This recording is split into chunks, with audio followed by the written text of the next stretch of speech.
Beni dünyanın her bir yerinden izleyen vatanımın güzel ve değerli insanlarını saygı ve sevgiyle selamlıyorum değerli izleyiciler. Kredi kartından her gün ödeme yapıyoruz. Ödeme yapmasak bile kredi kartı erkeklerde ya arka cepte oluyor, cüzdanın içinde oluyor veyahut da bayanlarda el çantasının içinde oluyor. Siz istemeseniz bile değerli izleyiciler bankanızdan para çekebiliyorlar. Bakın bütün bilgileri size bu videoda vereceğim. Hatta ekrana da vereceğim. POS ekranında bir alışveriş yerinde ödeme yaparken POS ekranında bu bilgiler gelirse anında ödemeyi durdurun. Hepsini ekrana da vereceğim detaylı olarak değerli izleyiciler. Orada isterseniz videoyu durdurun, resmini çekin, isterseniz ellen not alın, nasıl isterseniz öyle yapın. Yalnız çok önemli bilgiler var. Bakın sonuna kadar izleyin değerli izleyiciler. Beğenirseniz tabii ki bir like bekliyorum. Fazla vaktinizi almadan hemen habere geçelim. Kredi kartıyla ödeme yaparken bu yazıyı görürseniz hemen durun. Uzmanlar temassız ödeme sırasında POS ekranında görülen bazı uyarıların dolandırıcılık girişimlerinin ilk işareti olabileceğine dikkat çekti. Ödeme yaparken bu uyarıları görürseniz ödemeyi durdurun. Geçen seneden bu seneye %18 fazla sahtekarlık olmuş. Yani 2024'ten 2025, 2025'te %18 daha da fazla sahtekarlık yapmışlar. Onun bunun parasını banka hesabından çekmişler.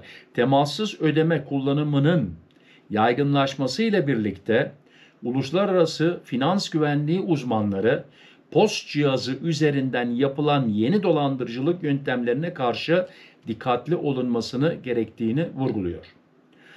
Özellikle ödeme sırasında POS ekranında görülen bazı ifadelerin izinsiz çekim girişiminin ilk sinyali olabileceğini ve olduğunu belirtiyor. Ekranda bu uyarılar çıkarsa işlemi durdurun.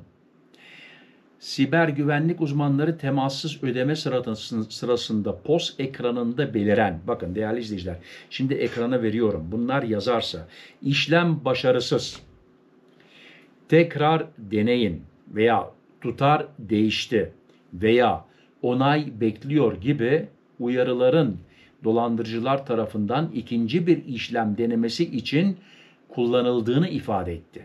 Yani bu ekranda çıkarsa arka tarafta dolandırıcı da senin bankandan para çekmeye uğraşıyor. Dikkat! O anda hemen ödemeyi durdur. Ne olursa olsun durdur. Uzmanlar vatandaş ekranında alışılmışın dışında bir yazı görürse kartı hemen geri çekmeli ve işlemden vazgeçmelidir ifadelerine yer verdi. Değerli izleyiciler bakın, tekrar bunlar yazarsa işlem başarısız, tekrar deneyin veya tutar değişti veya onay bekliyor. Bunlar normalde çıkmaz. Bilhassa kalabalık alanlarda çok büyük risk var. Çok büyük risk var. Bu kredi kartı uzmanlara göre, detaylı geleceğim. Uzmanlara göre elinde taşınabilir POS cihazıyla dolaşan dolandırıcılar kalabalık ortamlarda kart cüzdanda bile olsa düşük tutarlı temassız işlem yapabiliyor.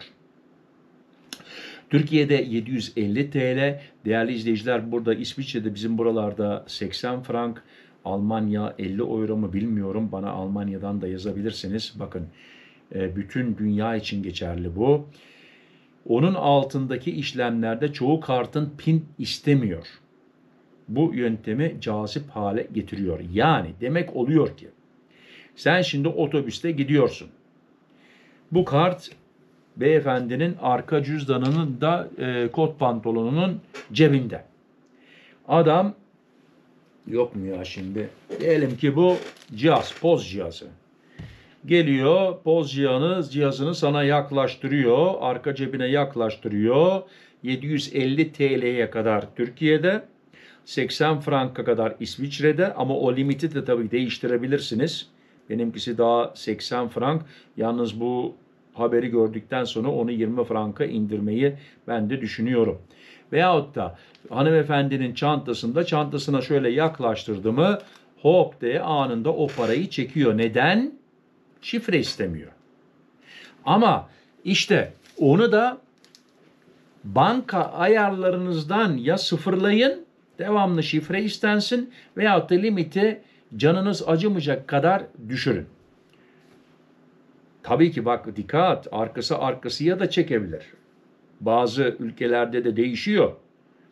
Bazı ülkelerde değişiyor. Mesela ben arkasıya 3 kere 4 kere bana şifre sormadan ben o 80 franklık ödemeyi yapabiliyorum ve benden de çekebilirler. Bu otobüste olur, bu efendime söyleyeyim büyük alışveriş mağazalarında olur, insanın çok olduğu yerlerde bilhassa yapılıyor bu kaçakçılık, sahtekarlık. Ya bunların zaten değerli izleyiciler, onlar bıkmadı sahtekarlık yapmaya. Yalnız ben de bıkmadım bunu haberleri size vermeye. Onun için bakın böyle. Sonunda onlar yapıyor. Ben sizi bilgilendiriyorum. Biz kazandık. Bu haberi izlediysen sen kazandın. Uzmanlardan güvenlik tavsiyeleri. Gelelim şimdi tavsiyelere bakın. Uluslararası güvenlik ekipleri vatandaşlara şu önerileri sıralıyor. POS ekranına mutlaka bakın ve tutarı kontrol edin. Ödeme yaparken başka tarafa bakmayın.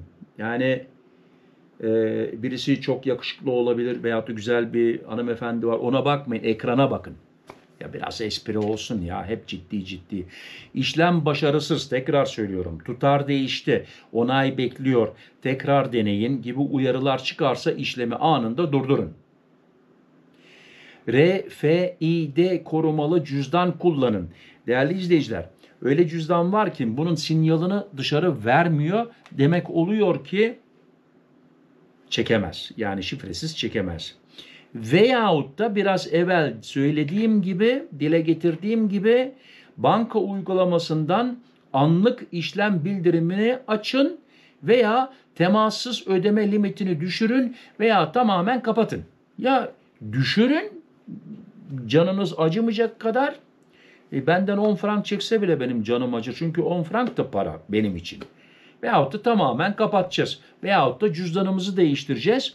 Öyle cüzdanı alacağız. Kredi kartından, yani sinyal kredi kartına gelmiyor. Bir şey yapamaz o zaman. Ve videonun başında söylediğim gibi bakın, dolandırıcılık vakaları artıyor. Çünkü ne bileyim, insanlar artık, değerli izleyiciler, çalışmadan para kazanmak istiyorlar. Herkes dolandırıcı olmaya başladı. Kimsenin günahını almak istemiyorum ama her gün ne bileyim bir tane yerden bitiyor. Ot gibi bir tane bitiyor.